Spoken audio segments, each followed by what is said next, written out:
नमस्कार दोस्तों, बहुत बहुत हार्दिक अभिनंदन। स्वागत है आपका आपके अपने YouTube चैनल ज़ीरी ज्योतिषम में। दोस्तों, आज हम बात करेंगे कि लाल किताब के अकॉर्डिंगली शुभ और अशुभ ग्रह को हम कैसे पहचान सकते हैं। इसका फर्स्ट पार्ट मैंने आपको पहले बता दिया था। आज हम लेते हैं सेकंड पार्ट को। तो लाल किताब और वैदिक शास्त्र दोनों के नियम भिन्न हैं, फिर भी किसी भी ज्योतिष में वैदिक शास्त्र का समावेश जरूर होता है। लाल किताब के अकॉर्डिंग कुंडली में कौन सा ग्रह है शुभ है और कौन सा अशुभ होता है, ये सब लाल किताब के नियम से जानते हैं। तो इससे पहले अगर आपने अभी तक हमारे चैनल को सब्सक्राइब नहीं किया है तो प्लीज़ हमारे चैनल को लाइक शेयर सब्सक्राइब करें, साथ में बेल आइकन जरूर पुश करें ताकि हमारे द्वारा जितनी भी वीडियोस अपलोड हो उनका नोटिफिकेशन टाइम टू टाइम मिलता रहे और हम ज़्यादा से ज़्यादा आपके साथ अपनी नॉलेज को शेयर करते रहें।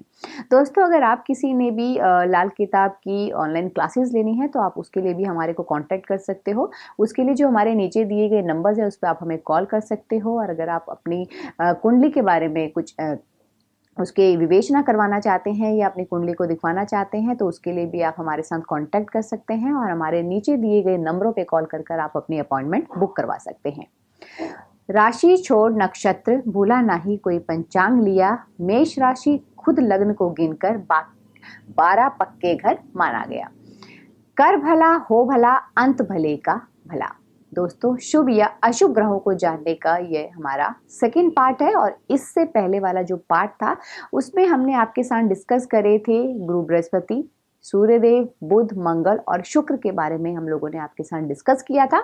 तो इसी क्रम को आगे करते हुए आज हम बात करते हैं शनि ग्रह की। तो अब हम बात करते हैं शनि ग्रह की। तो लाल किताब के अकॉर्डिंगली शनि के लिए भी शुक्र जैसा ही रूल लगता है। जैसे जन्म कुंडली में जब केतु आगे राहु पीछे, या फिर कुंडली में फर्स्ट हाउस में से लेकर 6th हाउस तक अगर राहु हो और 7 से 12 में केतु होता है तो शनि पहली नजर में अच्छा फल नहीं देगा। और वहीं अगर राहु 7th हाउस से लेकर 12th में बैठा हो और इसके ऑपोजिट केतु फर्स्ट हाउस से लेकर 6th हाउस तक होगा तो शनि बेटर रिजल्ट देगा।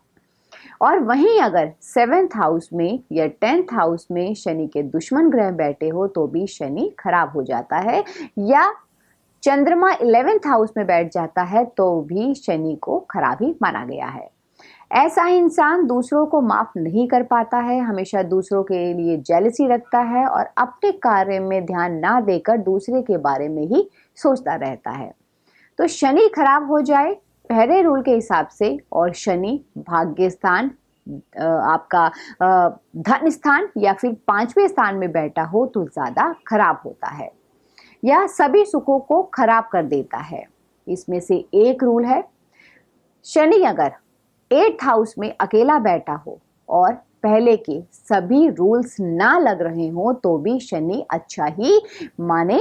वहीं शनि के साथ कोई भी ग्रह बैठा हो और सभी रूल लागू भी हो रहे हो तब भी शनि अच्छा रिजल्ट नहीं देगा। और दोस्तों, यहाँ पर शनि जो होते हैं वो मकान बनाने नहीं देता है, हमेशा कहीं ना कहीं किसी भी प्रकार से रुकावटें बनाए रखेगा।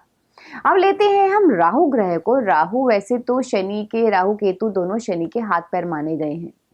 जब जन्म कुंडली में बुध अच्छा होता है तो राहु हमेशा आपको अच्छे ही रिजल्ट देगा, वो चाहे किसी भी हाउस में हो तो भी शुभ ही करेगा। अगर बुध नेगेटिव होता है तो जन्म कुंडली में राहु नेगेटिव ही माने, चाहे वो 3rd हाउस में हो, 6th हाउस में ही क्यों ना बैठा हो। वहीं बुध अच्छा तो राहु यदि 8th हाउस में भी होगा तो भी अच्छा ही होगा। किसी भी नेगेटिव हाउस में होगा तब भी बुरे रिजल्ट्स यहाँ पर नहीं देगा। अगर अननेसेसरीज में आपको लग रहा हो कि रुकावटें कई बार आ जाती हैं, बनते बनते काम बिगड़ जाते हैं और मांगने पर भी किसी से हेल्प नहीं मिलती है तो समझो यहाँ पर राहु बुरे वाला खराब हो गया है। अब लेते हैं हम केतु ग्रह को। केतु यानी दरवेश, इसको दरवेश भी बोला जाता है। ऐसे समझे कि जिस भक्त के सामने खुद भगवान नतमस्तक हो, जिसके अंदर सभी को माफ करने की प्रवृत्ति हो, तो समझो उस व्यक्ति का शुभ केतु है। अपने दुश्मनों से ज्यादा पावरफुल होने के बाद भी जो उनको माफ कर दे, ऐसे व्यक्ति का, ऐसे इंसान का जो केतु होता है वो बहुत ही शुभ होता है। और वहीं अगर केतु नेगेटिव होगा तो ऐसा इंसान हमेशा दूसरों से जलता रहेगा, उनकी बुराइयां करता रहेगा और ऐसा व्यक्ति सिर्फ शिकायतें ही करता रहता है। जो अपनी जिम्मेवारी स्वयं निर्धारित करता है, दूसरों के दुख को जो अपना समझे और उसके दुख को बाहर निकाले, ऐसे व्यक्ति का केतु बहुत ही पॉजिटिव होता है। दोस्तों, ये सारी केतु की निशानियां होती हैं। वहीं रूल के अकॉर्डिंगली केतु हमेशा अकेला ही अच्छा होता है, बजाय कि वो किसी और ग्रह के साथ युति बना के बैठा हो। वहीं अगर अपने किसी अच्छे स्थान में बैठा हो तो 9th में जैसे या 12th में, वहीं कर्म में आ जाए तो भी बहुत अच्छा रिजल्ट देता है। पर अकेला होना चाहिए, ये इसके लिए बोला गया है। वहीं अगर कुंडली में बुध और गुरु बृहस्पति अच्छे हो तो केतु बहुत ही अच्छा होगा, चाहे अपने सबसे ही बुरे स्थान पे वो क्यों ना बैठा हो। वहीं अगर वो किसी के साथ कॉम्बिनेशन में हो जाए तो खराब होगा, चाहे वो बुध हो, राहु हो, कितने ही अच्छे क्यों ना बैठे हो, यहाँ पर केतु का रिजल्ट नेगेटिव ही होगा।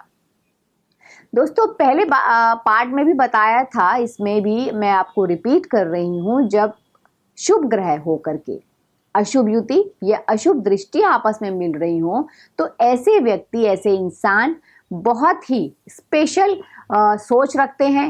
एक गरीब घर में जन्म लेकर भी एक अच्छे ऊंचे स्थान पर पहुंचते हैं, एक अच्छा रुतबा उनको मिलता है, कुछ स्पेशल कर जाते हैं। जैसे कि एग्जाम्पल मैंने आपको लास्ट वीडियो में भी बताया था, नरेंद्र मोदी जी, भीमराव अंबेडकर जी और अब्दुल कलाम ऐसे बहुत ही उदाहरण हैं जो कि इनका जीता जागता उदाहरण है। अब ये होता कैसे है? ये ग्रह रूल के हिसाब से शुभ हो लेकिन अशुभ युति के साथ बैठ जाएं, जैसे गुरु बुध के साथ, गुरु शुक्र के साथ, जैसे मंगल बुध और शुक्र के साथ बैठ जाए तो शुभ होने के साथ अकॉर्डिंग टू लाल किताब, तभी ऐसे इंसान को जो ग्रह होते हैं बहुत ही स्पेशल उनको अक्ल देते हैं, मीन्स बहुत ही स्पेशल पावर देते हैं कि वो इस दुनिया से कुछ अलग सोचते हैं, अलग कुछ कर गुजरने की उनकी महत्वाकांक्षाएं होती हैं और वो ऐसा कर भी जाते हैं। तो दोस्तों, हमारी इस वीडियो में मैं आशा करती हूँ कि आपने इन ग्रहों के बारे में जाना होगा और अगर आपकी कोई और डिफरेंट क्वेरी भी होगी तो आप मुझे नीचे दिए गए नंबरों पर कॉल कर सकते हैं और अपनी क्वेरी को सॉल्व कर सकते हैं। तो आप सभी सुखी रहें, धन धान्य आरोग्य पाएं, इन्हीं शुभकामनाओं के साथ जय श्री कृष्णा।